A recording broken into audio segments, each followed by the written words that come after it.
So rest in power, the Prince of Darkness, and I have selected 10 albums from Ozzy Osbourne with Black Sabbath and without. I feel celebrate his legacy the best. Now before I get into this, please don't forget to hit the like button, comment on this video, share this video, and if you still haven't, please subscribe to this channel and hit the notification bell for updates. Okay, so with that out of the way, you know, my journey with Ozzy Osbourne started at the age of 11 when I first heard this album, Blizzard of Oz. And this album, I believe, came after Heaven and Hell, which was Black Sabbath's album with Dio, as Dio replaced Ozzy. And at that time, I didn't know that. And so I was just listening to this album. And hold on, this dog is wanting this. Okay. So this album, my sister had it, and Crazy Train, I believe, was the song that was on the radio, and I Don't Know, Goodbye to Romance, Mr. Crowley, all these great songs are on here, and Suicide Solution. And Ozzy, of course, introduced the world to Randy Rhoads. And so Randy Rhoads is on this album, and this album, Diary of a Madman, the follow-up to this album. And this album had Over the Mountain, Flying High Again, You Can't Kill Rock and Roll, Believer. Those are great songs. Now, these pressings on this album, these are the 30th anniversary editions. So these are the ones with the real bass parts by Bob Daisley and the drum parts by Lee Kerslake, because in 2002 Sharon Osbourne had these parts removed and re-recorded by Robert Trujillo from Metallica, the bass player, and the guy from Faith No More. God, his name is escaping me right now, but he's been with Ozzy forever. Mike Borden, right? And there was just an outcry from, fans, and so they put him back in the 30th anniversary. So this one is a really good pressing, but I do want to emphasize that even though Tommy Aldridge and Rudy Sarzo are in the inner sleeve, they're not on the album. And this is the black and red swirl. And yeah, they're not on the album, they're just in the picture. And people asked Tommy Aldridge about the playing of these albums, and he said, that's not me. And, he gives credit to where credit is deserved, and he says that's Lee.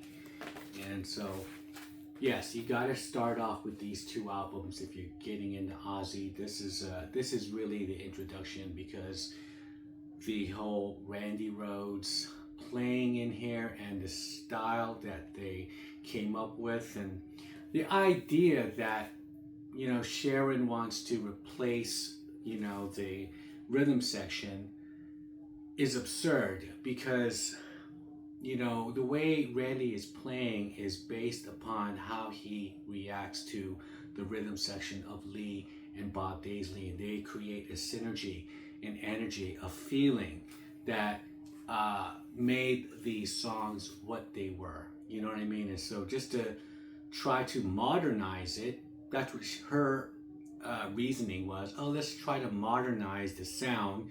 No, it had to do with money and royalties that she didn't want to give these guys. And so unbeknownst to Ozzy, Ozzy was saying he didn't know what was going on. She said that Ozzy did know, but Ozzy's book, he said no. But I digress. But it's just the importance of having and hearing the original versions, and they're remastered from the original tapes. And so what you're getting is a brand new sound with this pressing, these 30th anniversary ones. And so the first two albums with Randy Rhoads, Blizzard of Oz and Diary of a Madman. Now, the next album that I feel is very important in the Ozzy Osbourne solo canon is No Rest for the Wicked. Okay, this is the introduction to Zakk Wylde, who later on this Black Label Society, Zakk Sabbath, and he's been the writing partner, and he was at the, the farewell, back to the beginning. He played with Pantera. He has so many different outfits, Generation Axe even, But he played with Ozzy his last solo set, and, he came up with some great riffs in this album. Miracle Man, Crazy Babies, Breaking All the Rules. And this pressing here sounds the best. It's from the box set of Ozzy Osbourne, See You on the Other Side box set. And these are all splattered, colored, splattered pressings. And this one is like a grayish kind of violet, purple, red. And has a little O on the label, which is really cool. And yes, this album does pretty much, I felt like when Zakk came on the scene, he found his writing partner just like Randy Rhoads. There is a great connection, there's a great chemistry. I felt with Jakey Lee, even though I'm wearing Ultimate Sin, which is a Jakey Lee album where he played the guitar and wrote some material, and the Bark at the Moon album, was that I felt he was, I've heard an interview with him, and he was just coming into it and just wanted to do his job, and they didn't really have a kind of writing partnership. And he had these riffs, these great riffs, and this and that, and he was not wanting to, be compared to Randy, and he was trying to distance himself from Randy, still trying to make a name for himself, but the situation was just like, how do I follow this and try to have my own identity, and so he was very conflicted. Whereas someone like Brad Gillis, who came in during the tour when Randy died, the Diary of a Madman tour, he worshipped, kind of like Randy Rhoads is playing, and he just learned all those songs like in a week, he said, and just kept the tour going.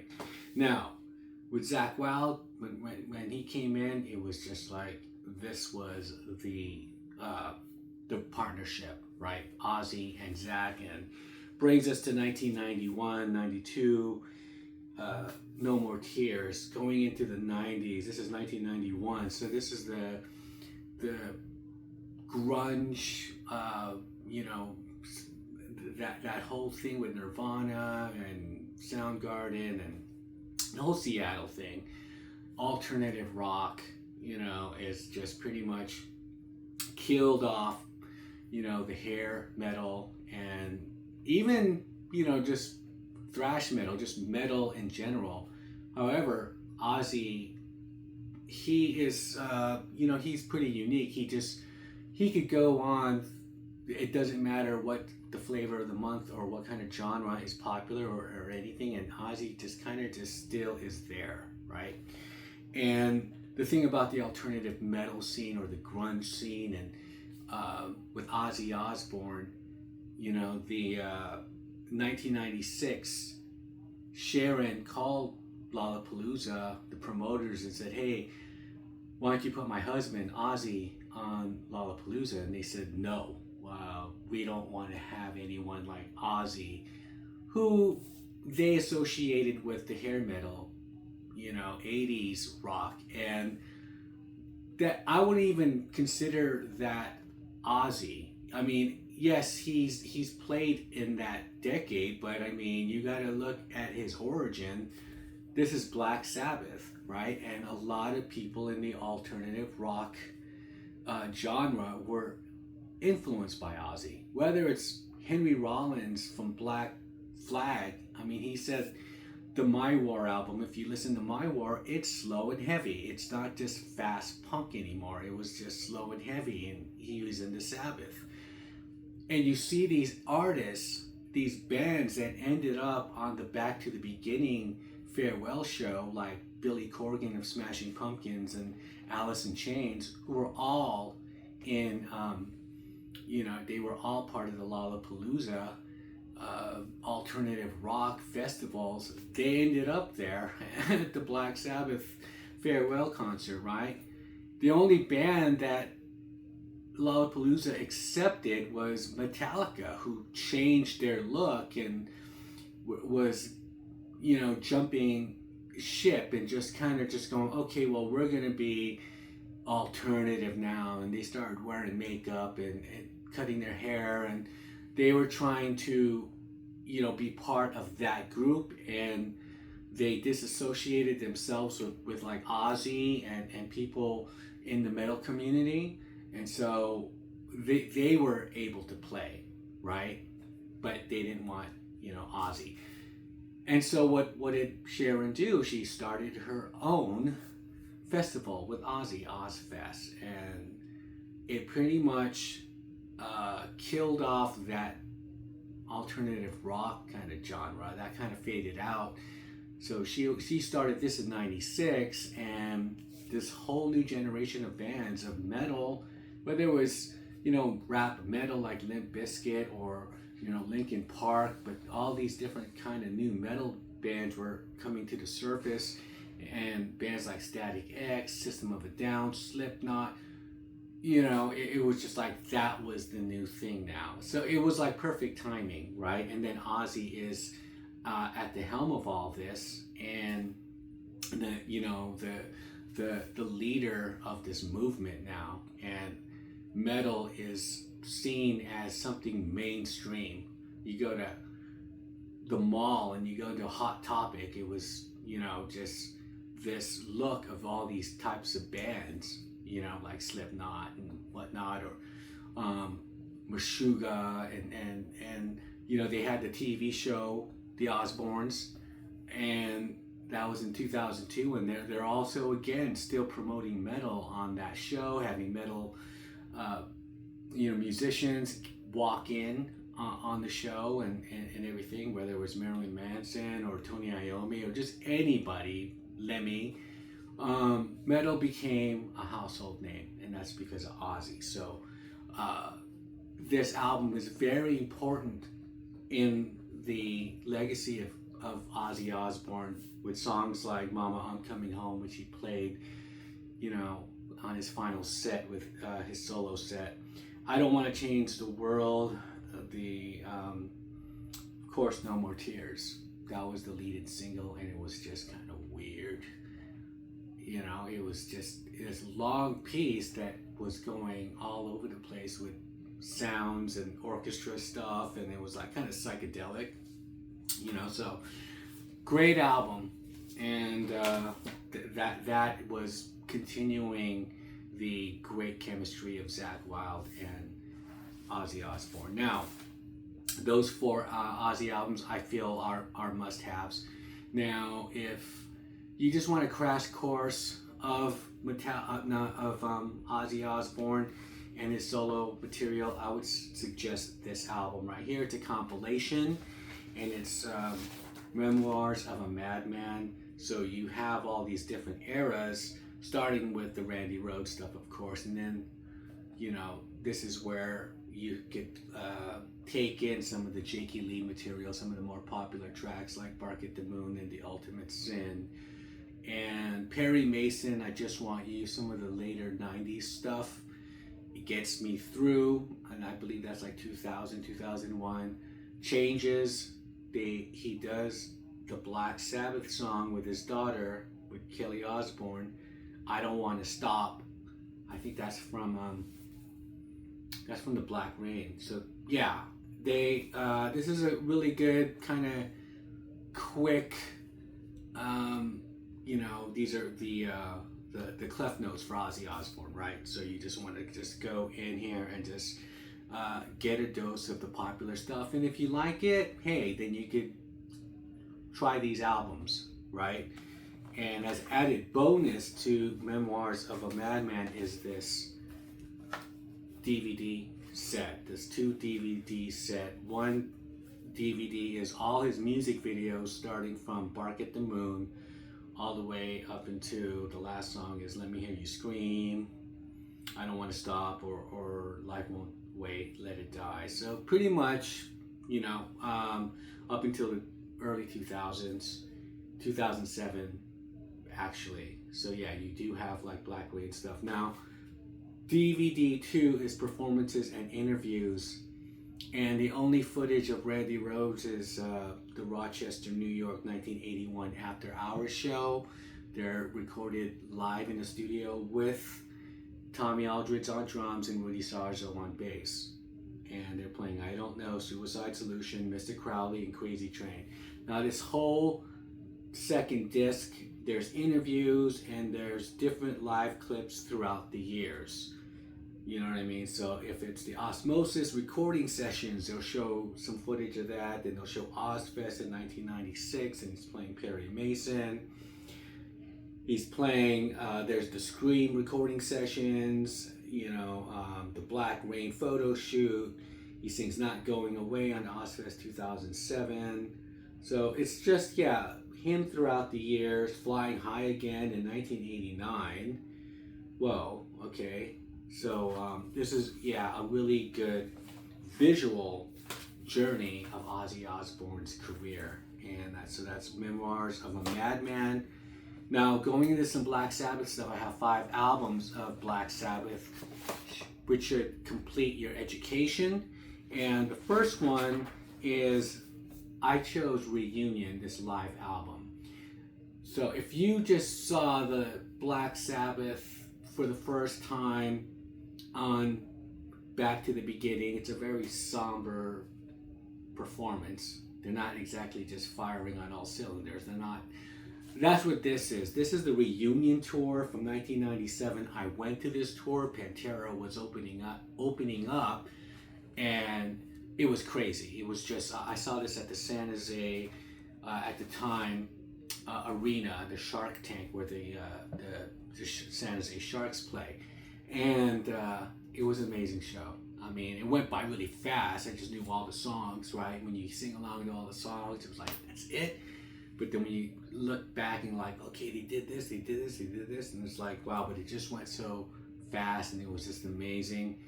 The reason why this is a great album is because throughout the years, there's only been one album that was released that Sabbath wasn't happy about, called Live at Last, and it was like a bootleg, and had to do with some contractual issues with an imported label, I believe, called NEMS, and they put it out there, and the sound quality isn't really good.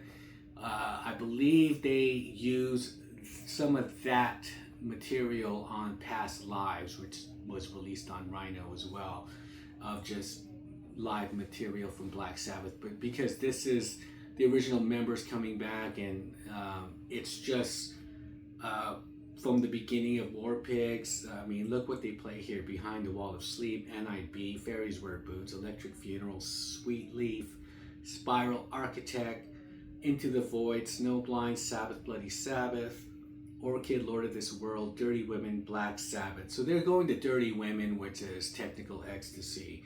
Orchid, Lord of This, so Iron Man, Children of the Grave, and Paranoid. And they added 2 new studio tracks for good measure. So, however, the live stuff is amazing, and just them covering all that material from the first album all the way up to Technical Ecstasy, great. And that's how Black Sabbath should be heard live. And next, I have Black Sabbath's second album. This is Paranoid, and of course this has a lot of songs that are familiar. War Pigs, Paranoid, Iron Man, of course, being the triple threat. However, from front to back, this album kills, no matter what. I know it's been overplayed, but Electric Funeral, Hand of Doom, Rat Salad, the Bill Ward song, where he does his solo, great. Fairies Wear Boots, my favorite song is Fairies Wear Boots, the last song. And this is a quadraphonic pressing version, so my system's set up for quad, and it sounds amazing. But I'm just saying, if you have the means to hear it this way, it's wow. I can't hear it any other way. I'm spoiled already with this way of listening to this album. It's a familiar album with a new listening experience. And like, take for example Planet Caravan, how his voice is through a Leslie speaker and it sounds like it's underwater, and there's these ambient sounds that, you know, are picked up more in this format. So you could also hear the piano, which I didn't really hear in, you know, in the regular mix, and it's clouded, it's mushy, but I mean here you could hear it. He's playing Tony Iommi, or someone is playing the piano, but I know Tony's playing the flute too, and you could hear it more. It's more, the clarity of it is great. So regardless if you hear the you know, the quad version, Paranoid is still a must listen to if you're getting into Sabbath, along with the first album of Black Sabbath. You know, this is a Rhino release where they had the 5,000 limited edition of this, and it's 180 gram, cut from original analog master tapes by Kevin Gray at Coherent Audio, pressed at Optimal Media, heavyweight gatefold jacket. Yes, I mean, this thing is like the early 70s. It's like cardboard, you know, it's very sturdy, very cool, you know what I mean? And it's glossy.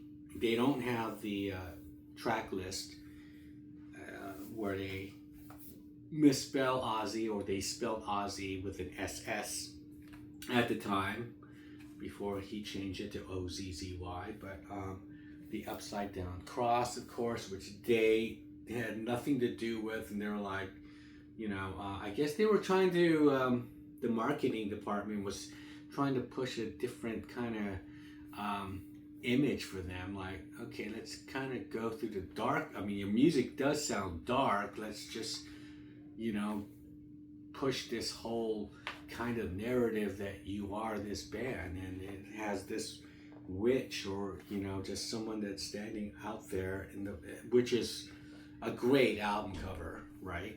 For one thing. But yes, this is limited edition to 5,000, and the sound, just like this Paranoid album, is unbelievable. It's way better than any other pressing of any other variant that I came across, and because I was told like that is the best one, you should get it, and I did. It was like $100, but it's worth it. But I think if you go into eBay right now, and I'm sure there's somebody selling it, it's probably you know, it's probably an arm and a leg. But you know what? If you love an album, you think an album is you know, connected to you in a certain way. Black Sabbath's first album, I always felt like was one of my best as far as the Ozzy catalog. And so, yeah, to hear it in this way, when you hear the drums, they're so pronounced, and his vocals, yeah, more haunting, more. It's just like, again, a totally new band, a totally new album than what I'm accustomed to hearing. Okay, and so to round off that trilogy of the first 3 albums is Master of Reality, and, you know, Children of the Grave is on here, Sweet Leaf. This is you know, they just, each album, they just take it a step further up, you know, and it's a lot of fast, upbeat kind of metal riffs on this album. After Forever is a really great song. And so this is an original pressing. I did a video regarding this pressing versus some newer reissues, and this one just killed it. And this is with the original green label, and this one was taken care of really good, you know. The original embossed cover, and the original inner sleeve. This is one of my pride and joys here, this Black Sabbath one, because this is what, 1971. I mean, look at this. This was that was a find, pretty much. I was just like, wow. I love. Has the original poster in here, preserved, everything is preserved, well preserved. So, and it sounds amazing. Okay, so and these are the albums that I will take out and play. I mean, there has to be like, I think, once or twice a year that, you know, I'll take out the Black Sabbath. And it's always an event. It's an occasion, you know what I mean? So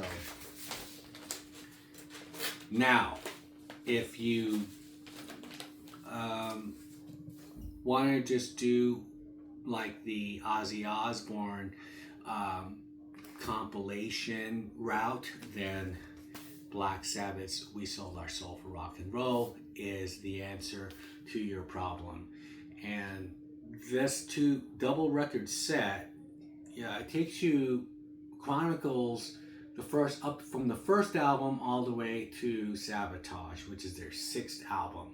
So the 2 albums, Technical Ecstasy, Never Say Die, there's no material from that. This is the album that came out before that one.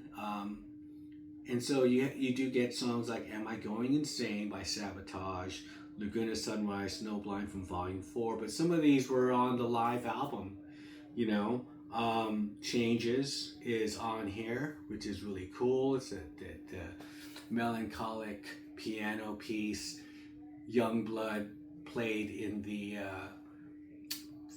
festival for Back to the Beginning, and I felt he did a really good job on that.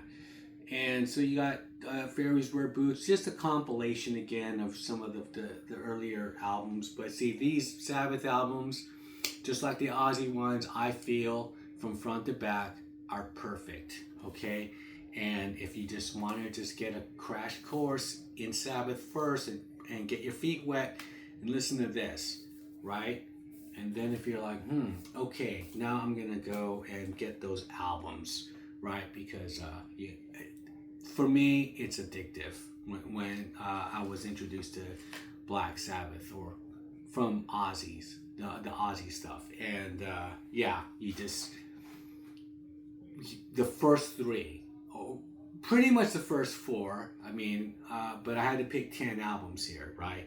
But yeah, I mean, I do like the 4th album. I did rank these Black Sabbath Ozzy Osbourne albums on another video, and I did rank number 4 really high. So I just got one more thing to add on to this, and that would be this video here. If you really want to take a deep dive on Ozzy's personal triumphs, and this doesn't have anything to do with music really. This is about his personal journey of recovery from addiction.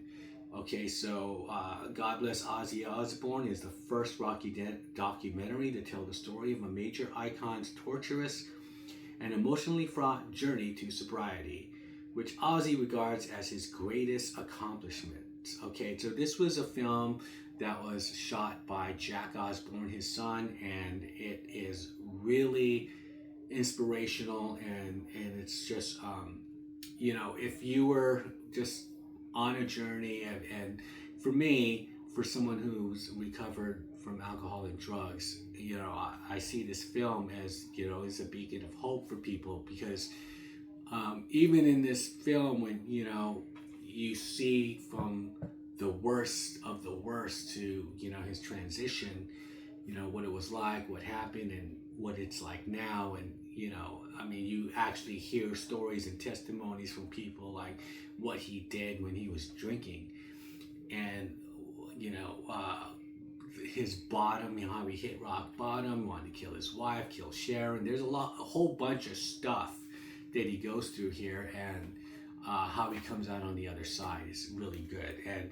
he just happens to be the singer of Black Sabbath. That's it. But you know what? The music and who he is just the back.